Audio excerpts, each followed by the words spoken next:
Hello everyone. Welcome to the first part of a three-part series of videos explaining the capabilities of the all-new Canon EOS R6 and STM lenses. In the first part, we're going to be talking about still photography capabilities of this camera. My name is Radhakrishnan. I'm a YouTuber and a photographer. Let's look at what you really need to get a great image out of a camera. Well, you require a great sensor with fantastic dynamic range and great low light sensitivity. Then you require a quick autofocusing mechanism and as many focusing points and also a great speed.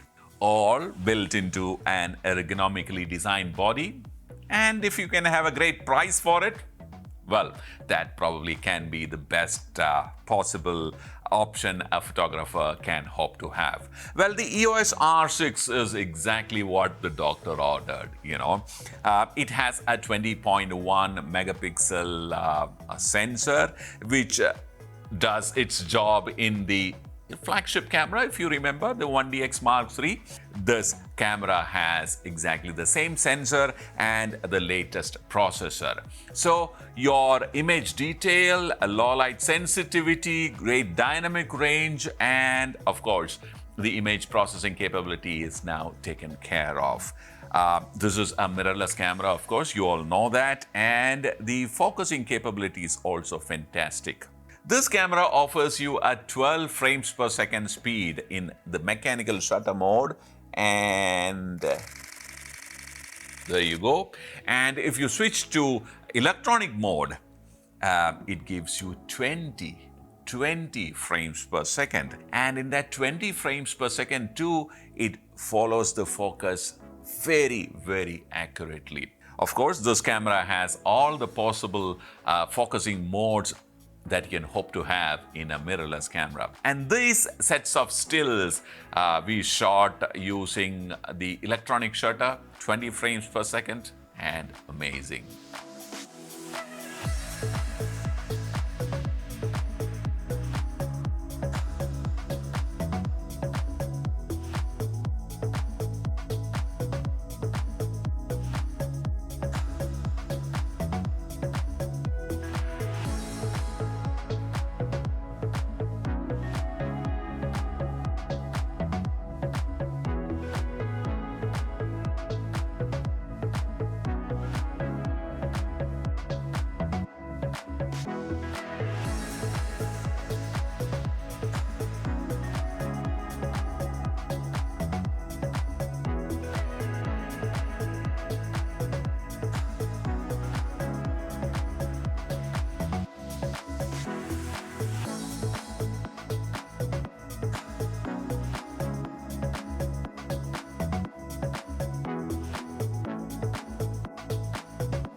The R6 also gives you fantastic edge-to-edge sharpness that is achieved because of these RF lenses, okay? RF lenses are the native lenses for the Canon EOS R series. The scientific explanation is that these lenses stay very close to the sensor in comparison to, let's say, a DSLR, and thereby offering a much larger image circle. And because of that image circle and the shorter flange distance, it gives you a very sharp image.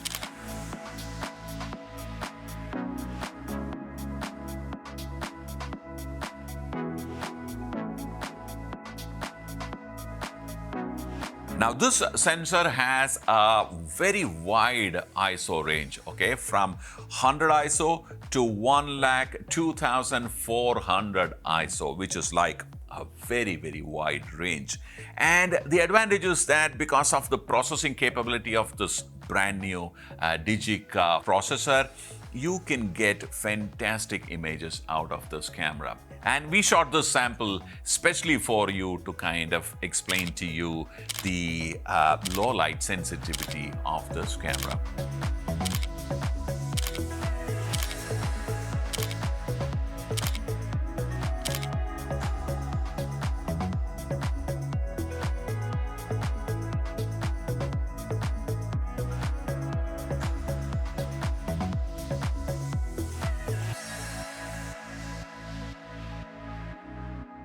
This also has an IBIS, of course, you know it. IBIS coupled with the OIS kind of give you more than about 8 stops of advantage to the photographer. Now, we have 3 STM series of lenses here. The first one is a 50 mm, this is a 35, and this is an 85. Both the 35 and the 85 have optical image stabilization, while the 50 doesn't have it. The IBIS offers you, of course, you can shoot great images at low light handheld, and take a look at these images that we shot especially for you so that you know what you can do with this camera. One is with IBIS and the other one is without IBIS.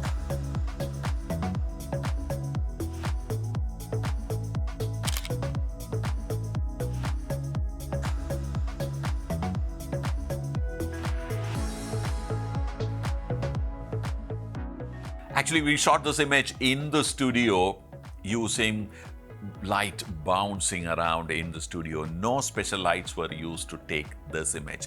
Look at the details. Look at the softness of the skin straight out of the camera. No work whatsoever is done on this image. Fast focusing has been one main key strong point of Canon cameras across their platforms, and the R6 is not any different. R6 has a screen full of, that is 100% of the screen has face detecting CMOS sensors built into the sensor, which means you can actually focus anything, even if it is on the extreme corners of the camera. And there are many different ways to achieve that focus. One is you can choose the autofocusing either by using zone or by face detection or whatever. Or you can choose the spot AF mode and use the joystick to move that spot AF point to any place in your screen and achieve focus there. The other option is to make use of the touch panel at the rear. Just touch wherever you want and the camera will focus at that point. And that focusing speed will be retained even at a very small apertures. That's the beauty of the R6 and the RF lenses. Though these lenses have some of the finest designs, they also come with certain naturally occurring phenomena which can adversely at times affect the quality of the image. It may be very minor, but it tends to happen. But Canon has employed this special technology called the digital light optimizing technology. You can apply that in the camera or in the software, the digital photo professional software outside in post, using which you can eliminate all this. However minor it may be, you can actually eliminate all those shortcomings which is caused by, like I told you, the natural optical phenomena. Another very, very clever, very interesting feature this camera has is the ability to stack images. Of course, the real stacking and the processing is done in post, but the shoot is done in the camera.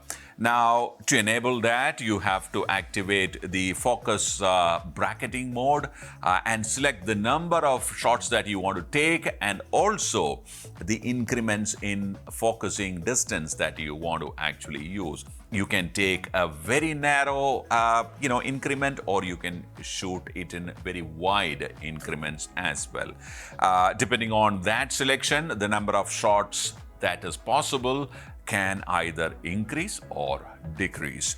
So that is one clever thing that is built into this camera, using which you can do very good product shots. And this is what we did.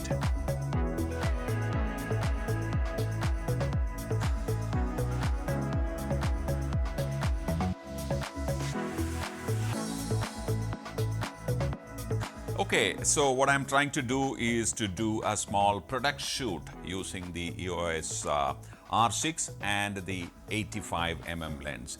Now for a change, I am trying to stack multiple images and take this shot. And I'm going to take about 10 shots, okay? And the focus increments, basically, all the 10 shots will be taken by the camera on its own, except I need to just trigger the first shot.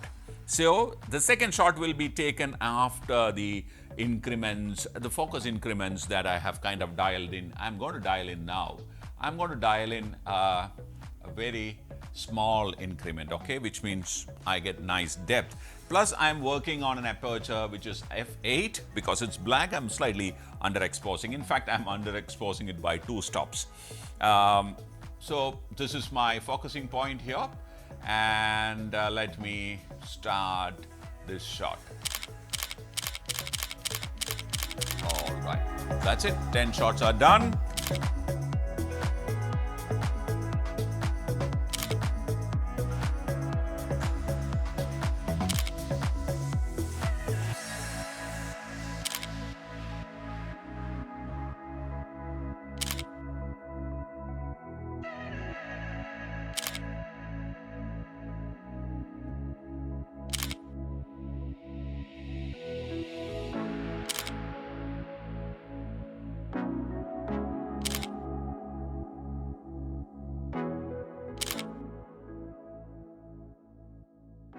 My raw images, plus I also shot some JPEGs. I have to take these images into the computer and work with the Canon software. You can also do this using the stacking option available in Photoshop.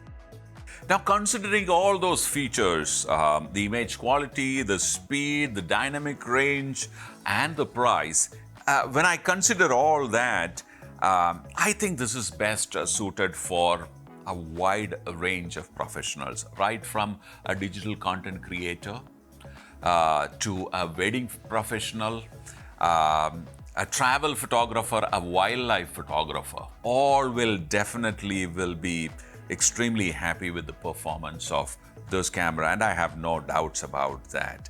And you saw all the images. I'm sure you also agree that this is quite a capable camera. And in the second part, we will see how we can use the R6 effectively to shoot videos. Bye for now.